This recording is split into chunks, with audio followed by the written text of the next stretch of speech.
ভাবুন তো, একজন মুসলিম শাসকের নাম থেকেই জন্ম নিল এক ব্রাহ্মণ উপসম্প্রদায়ের নাম। আর সেই উপসম্প্রদায়ের বংশধরই হলেন খোদ বিশ্বকবি রবীন্দ্রনাথ ঠাকুর। কিভাবে সম্ভব? আজকের গল্প পিরালি ব্রাহ্মণদের অদ্ভুত এক ইতিহাস নিয়ে। বাংলার ব্রাহ্মণ সমাজে পিরালি নামে একটি বিশেষ উপসম্প্রদায় আছে, কিন্তু আশ্চর্যের বিষয়, এই শব্দটি একসময় ছিল অপবাদসূচক।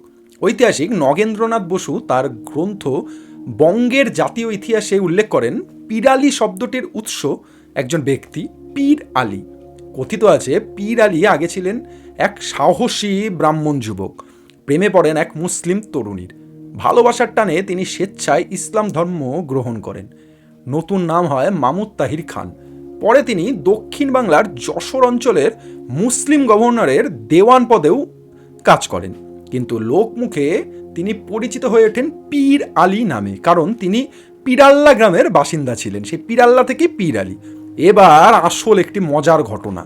যশোর জেলার চেঙ্গুটিয়া পরগনার জমিদার দক্ষিণারঞ্জন রায়চৌধুরীর 4জন পুত্র ছিল: কামদেব, জয়দেব, রতিদেব ও সুখদেব।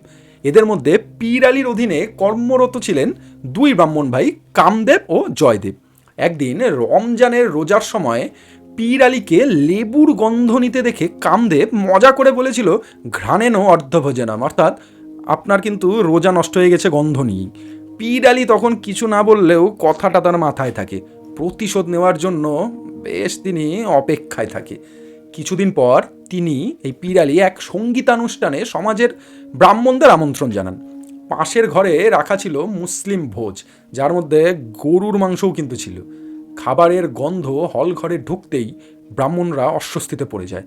অনেকে পালিয়ে যায় সেই ঘর ছেড়ে। কিন্তু সেই কামদেব ও জয়দেব তো বুঝে গেছেন কি ফ্যাসাদে তারা পড়েছেন। তখন পীর আলী হেসে তাদের উদ্দেশ্যে বলে, যদি গন্ধ নেওয়া অর্ধেক খাওয়া হয় তবে তোমরা তো নিষিদ্ধ খাবার খেয়েই ফেলেছ। এই যুক্তিতে সমাজে ছড়িয়ে পড়ে কলঙ্ক।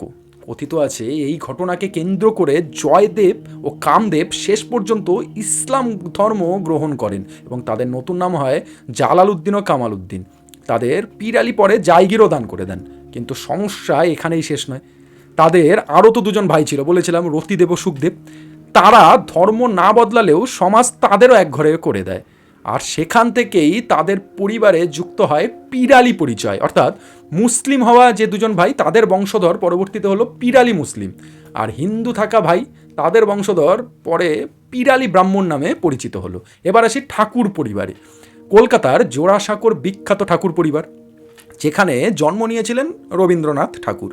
তাদের পূর্বপুরুষের আসল পদবি ছিল কুশারি এবং আদি নিবাস ছিল বর্তমান বাংলাদেশের খুলনা অঞ্চলের পিঠাভোগ গ্রামে। পরে তারা কলকাতায় এসে বসবাস শুরু করেন। স্থানীয় জেলেরা তাদের সম্মান করে ঠাকুর বলে ডাকত। সেখান থেকেই কুশারি পরিবার জোড়াসাঁকোয় গিয়ে সেখানে হয়ে ওঠে ঠাকুর পরিবার।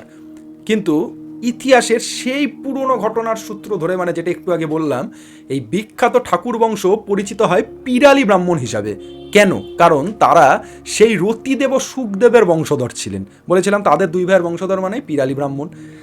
শেষ প্রশ্নটা আপনাদের জন্য, একটা সাধারণ মজা করে বলা বাক্য, একটা অপমানের প্রতিশোধ আর একটা সামাজিক প্রতিক্রিয়া, এগুলো কি সত্যিই বদলে দিতে পারে একটি বংশের পরিচয়? ভাবুন, কারণ ইতিহাস কখনো কখনো গল্পের চেয়েও বেশি নাটকীয়। নমস্কার, আমি অভ্রনীল। আপনারা দেখলেন নতুন একটি ভিডিও। যদি এরকম আরও নিত্য নতুন ফান্ডা জানতে চান তাহলে সঙ্গে থাকবেন আমাদের ফান্ডামেন্টাল অভ্রনীলের। দেখা হচ্ছে নতুন আরেকটি ভিডিও নিয়ে।